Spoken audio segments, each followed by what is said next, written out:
الحمد لله نحمده ونستعينه ونستغفره ونؤمن به ونتوكل عليه ونعوذ بالله من شرور أنفسنا ومن سيئات أعمالنا من يهده الله فلا مضل له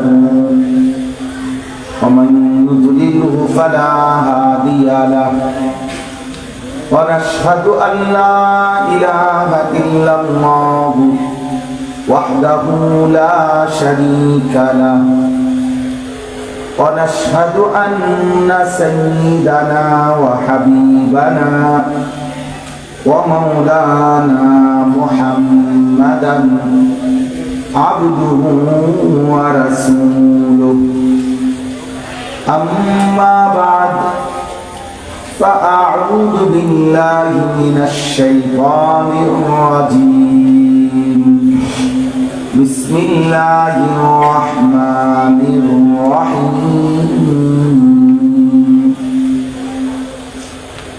وما من دابة في الأرض إلا على الله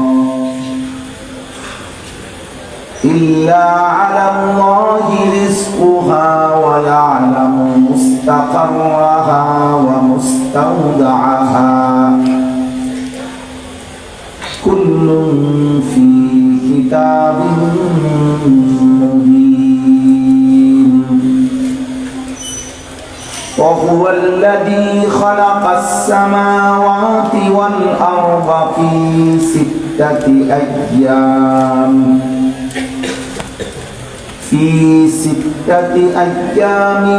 وكان عرشه على الماء ليبلوكم أيكم أحسن عملا ولئن قلت إنكم مبعوثون من بعد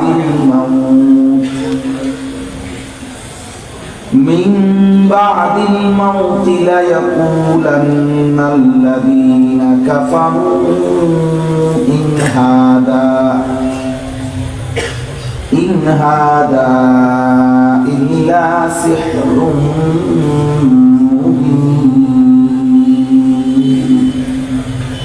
صدق الله مولانا العظيم وقال نبينا صلى الله عليه وسلم إن الرزق ليطلب العبد كما يطلب أجله اللهم صل على محمد وعلى آل محمد كما صليت على إبراهيم وعلى آل إبراهيم إنك حميد مجيد اللهم بارك على محمد وعلى آل محمد كما باركت على إبراهيم وعلى آل إبراهيم إنك حميد مجيد سبحانك لا علم لنا إلا ما علمتنا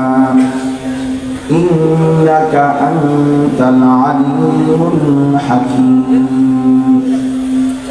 الحمد لله الله رب العزة ذو الجلال والإكرام والفضل والكرم রব্বুল আলামিনের ইহসান মেহেরবানি দয়া আল্লাহ তাআলা আমাদেরকে আজ 8 জুলাই 2026 রোজ বুধবার নরসিংদী জেলা রায়পুরা উপজেলাধীন আলীনগর মাদ্রাসা ময়দানে ইয়াসিন ডিজিটাল মাইক সার্ভিসের উদ্যোগে সকল মুদ্দেগানের রুহের মাগফিরাত কামনায় আজকের এই মোতাবারক দ্বিতীয় বার্ষিক ইসলামী সম্মেলনে অনেক শ্রদ্ধাভাজন উলামায়ে কেরামের উপস্থিতিতে আল্লাহ তাআলা আমাদেরকে আসবার বসবার আল্লাহর জন্যই জমা হওয়ার তৌফিক দান করেছেন আলহামদুলিল্লাহ।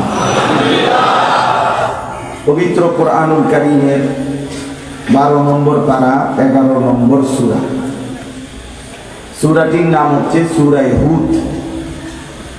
একজন নবীর নাম, এই নবীর নামে এই সূরা। হুদ আলাইহিস সালাম একজন নবী ছিলেন।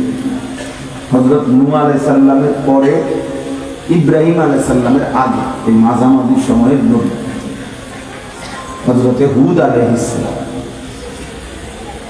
ওনার নামে এই সূরা। এই সূরার 2টি আয়াত 6, 7, এই 2টি আয়াত আমি মাত্র তেলাওয়াত করেছি। ইনশাআল্লাহ একটু সময় আমরা এই 2টি আয়াতকে সামনে রেখে, সূরা হুদের সামনে রেখে সামান্য কিছু কথা আমরা আলোচনা করতে চাই। দোস্ত, আবারও বলতেছি, এই 1 ঘন্টা বলি আর আধা ঘন্টা বলি, একটি মাহফিল, একটি বয়ানে পুরো ইসলাম পেশ করা সম্ভব না। কোরআন কারীমের 30 পারা পেশ করা সম্ভব না। রাসূলুল্লাহ সাল্লাল্লাহু আলাইহি ওয়াসাল্লামের 23 বছরের পুরো জিন্দেগি 1 ঘন্টায় বলে দেওয়া সম্ভব না। এবং শরীয়তের যাবতীয় মাসআলা মাসাইল, বিধিবিধান আমাদের জীবন চলার জন্য যা দরকার তা একত্রে একসাথে, এমন কোনো প্যাকেটিং সিস্টেম নাই যেটা বলে ফেলা সম্ভব একবারে। তাহলে ওয়াজ মাহফিলের মূল মাকসাদ কি? তা ওয়াজ মাহফিলের মূল মাকসাদই হলো আত-তারগীব ওয়াত তারহীব, সহজ কথায় তাদের প্রতি আশা সঞ্চার করা, জাহান্নামের প্রতি ভয় তৈরি করা। কলিজার মধ্যে যেন জাহান্নামের ভয় তৈরি হয়, হৃদয়ের মধ্যে যেন জান্নাতের আশা তৈরি হয়। এটা হলো একটা মূল মাকসাদ।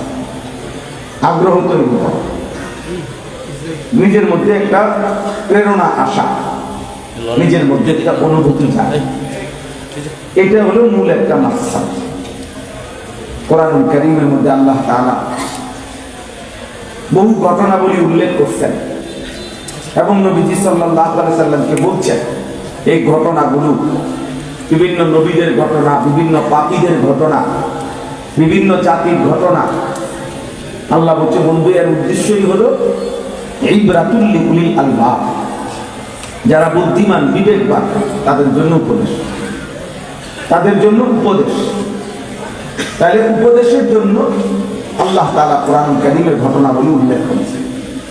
কোরআনুল কারীমের যাবতীয় কথা শুধু তথ্য, শুধু জ্ঞান, শুধু কিছু বিষয় জানলাম এর জন্য, বরং হুদান, হিদায়াতের জন্য, সুনির্দিষ্ট পথ পাওয়ার জন্য, সুনির্দিষ্ট গন্তব্য চেনার জন্য।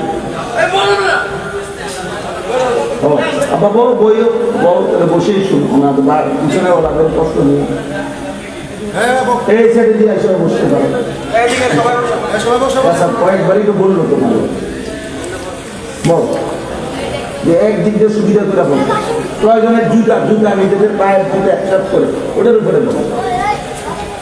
মাটির মানুষ মাটিতে বসলে লজ্জার কিছু, সৃষ্টি যার মাটি থেকে, সে মাটিতে বসতে অসুবিধা হচ্ছে। আমরা তো মাটি থেকেই তৈরি, আমাদের অস্তিত্ব তো মাটি থেকে।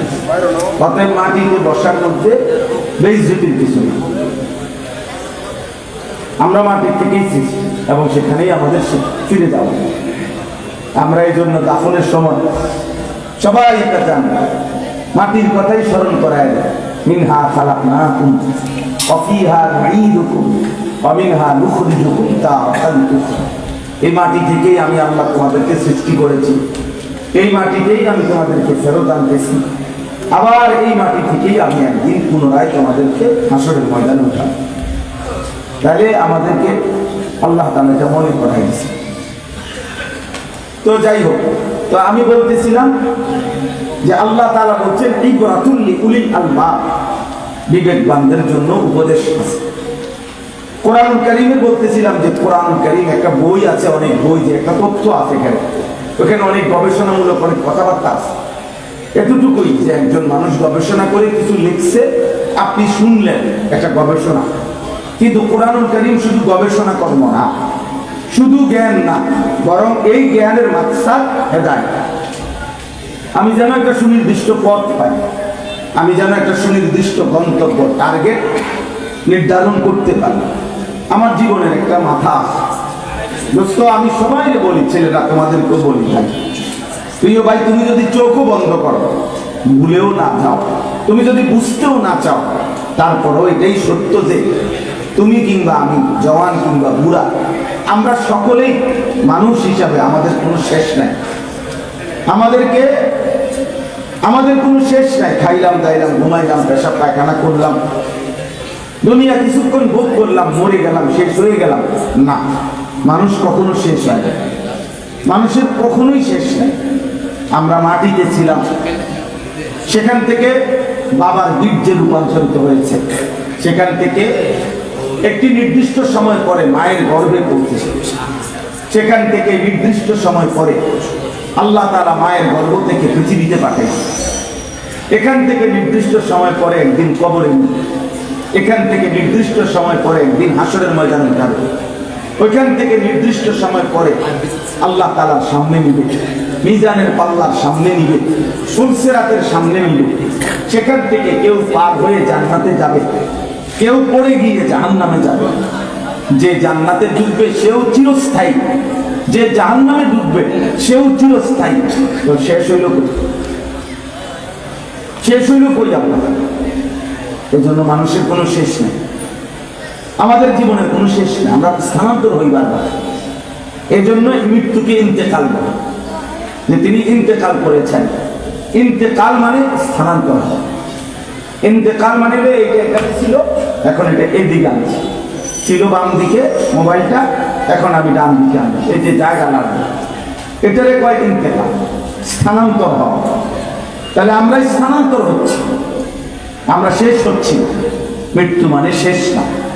আজকের পৃথিবীতে মনে রাখতে হবে, বেঈমান, নাফরমান, কাফের, মুশরিক সকলের কথা হলো খাইয়া বইরা, সুখে দুঃখে, আনন্দ উল্লাসে, শুধুই দুনিয়া, সুখে থাকা, দুঃখে থাকা, সব মিলাইয়া দুনিয়া, সব মিলাইয়া দুনিয়া, শুধুই রোজগার, শুধুই উপার্জন, শুধুই খাওয়া দাওয়া, ফুর্তি করা। এতটুকুই বেঈমান, বস্তুবাদী মুশরিকদের কথা। যদি 600 কোটি কাফের হয়, আর যদি 200 কোটি অথবা তার চাইতে কম মুসলমান আমরা, তাহলে পৃথিবীতে 800 কোটি মানুষ। এই 800 কোটি মানুষের মধ্যে যদি 250 কোটি মুসলমান হয়, ধরে নিলাম 200 কোটি, তাহলে 600 কোটি বেঈমানের স্বপ্ন একটাই, দুনিয়া, একটাই স্বপ্ন, একটাই পরিকল্পনা। যত শিক্ষা, যত গবেষণা, যত বুদ্ধি, যত ফিকির, যত গতি, যত চেষ্টা, যত মেহনত, সব আয়োজন দুনিয়াকে নিয়ে, দুনিয়াকে নিয়ে। এখানে কতটা আরামে খাওয়া যায়, এখানে কতটা বেশি খাওয়া যায়, এখানে কতটা আরামে থাকা যায়, এখানে কতটা বেশি থাকা যায়। এখানে বাঁচার জন্য হাজারো আয়োজন, এখানে আনন্দ, ফুর্তি, উল্লাসের জন্য হাজারো আয়োজন।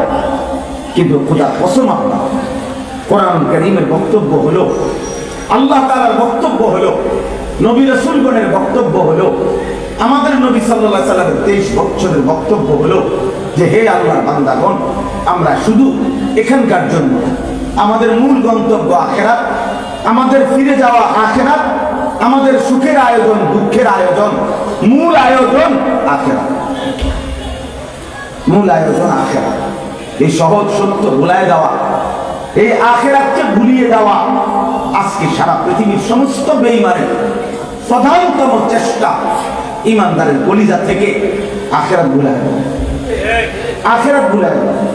ইয়ালামুনা যাহিরাম মিনাল হায়াতিদ দুনিয়া ওয়া হুম আনিল আখিরাতি হুম গাফিলুন। আল্লাহ তাআলা বলে, বান্দা দুনিয়ার বাহ্যিক দিক খুব বুঝতেছো, ইয়ালামুনা, খুব জ্ঞান অর্জন করছো, বাহ্যিক পৃথিবী সবাই বুঝতেছো তোমরা, অথচ তোমরা আখিরাত থেকে গাফিল হয়ে আছো, আখিরাত থেকে গাফিল হয়ে আছো। আল্লাহ তাআলা বলেন, ইখতারাবা লিন-নাসি হিসাবুহুম ওয়া হুম ফি গাফলাতিন মুরিদুন। আমার বান্দাদের হিসাবের দিন, আখিরাত একদম কাছে চলে আসছে, আহা, অথচ আমার বান্দা এখনো আমি আল্লাহর হুকুম থেকে বিমুখ হয়ে গাফিল হয়েছে, গাফিল হয়েছে। এই ইনশাআল্লাহ দেখবা আগামী আধা ঘন্টার ভিতরে অনেক ছেলে কমে যাবে, ইনশাআল্লাহ আমি এটা পরীক্ষিত। এই দেখবা আধা ঘন্টার ভিতরে দেখবা 3 ভাগের 1 ভাগ কমে যাবে। কেন কমবে? মূল কারণ হলো অনেকের ফিকির হলো 5 মিনিট সময় এই বড় মোবাইল থেকে মুক্ত থাকা, শয়তান তাকে আলাদা রাখা, এটা তার জন্য কঠিন। এটাই একটা আমার চেষ্টা। আমি জানি আজকে আপনার আমি নতুন প্রথম ওয়াজ করি না, এটা একটা বড় বিষয়। ইবলিস শয়তান, এই বেঈমান শয়তান আমার সন্তানদেরকে, লক্ষ কোটি সন্তানকে 5টা মিনিট এই বেঈমানরা মোবাইল থেকে মুক্ত দিতে চাচ্ছে না। প্রিয় ভাই, এর শেষ আছে। এর রাতও ভোর হবে, তোমার হায়াতও শেষ হবে। সুখেরও শেষ আছে, দুঃখেরও শেষ আছে।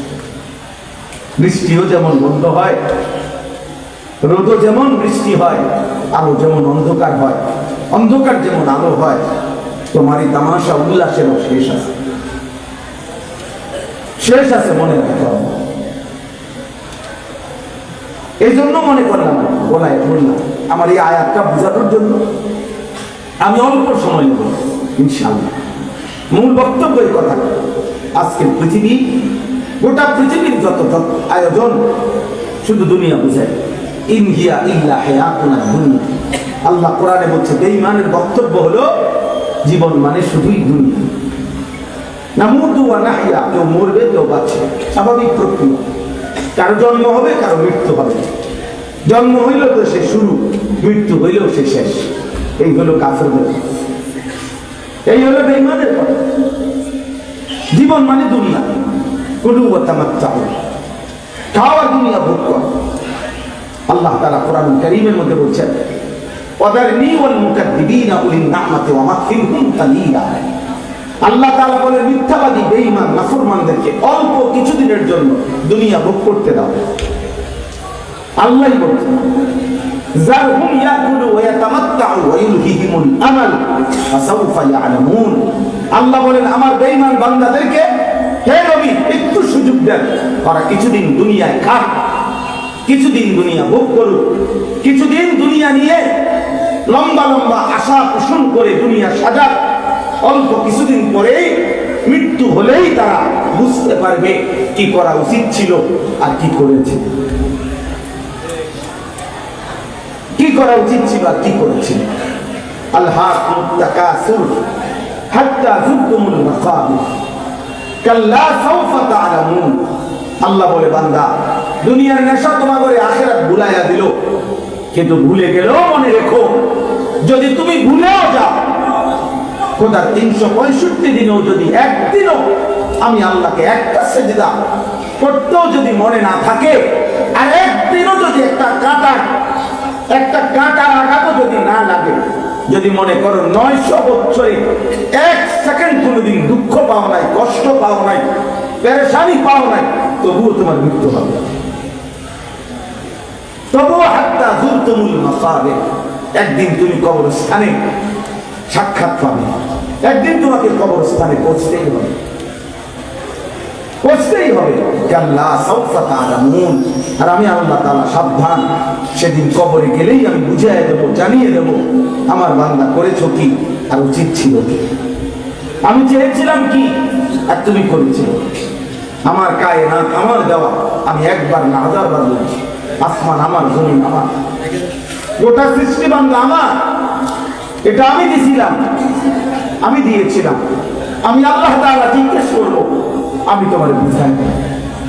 এজন্য প্রিয় ভাই, বয়স্ক বাবা, আমার দোস্ত, আমার নওজোয়ান ছেলে, একবার 1 সেকেন্ড হইল, 1 মিনিট হইল, 1 মিনিট হইল থামো। প্রত্যেক পাপীকে বলছি থামে। মদখোর তুমি থামো, সুদখোর তুমি থামো, ঘুষখোর তুমি থামো, মোবাইলে নারী দেখো যারা, অশ্লীল উলঙ্গ ছবি দেখো যারা, তুমি থামো। 365 দিনে আল্লাহর একটা বছরে কোনো দিন যে নাফরমান 5 ওয়াক্ত নামাজ পড়লা না, তুমি একটু থামো, 1 মিনিট ভাবো কি করছো।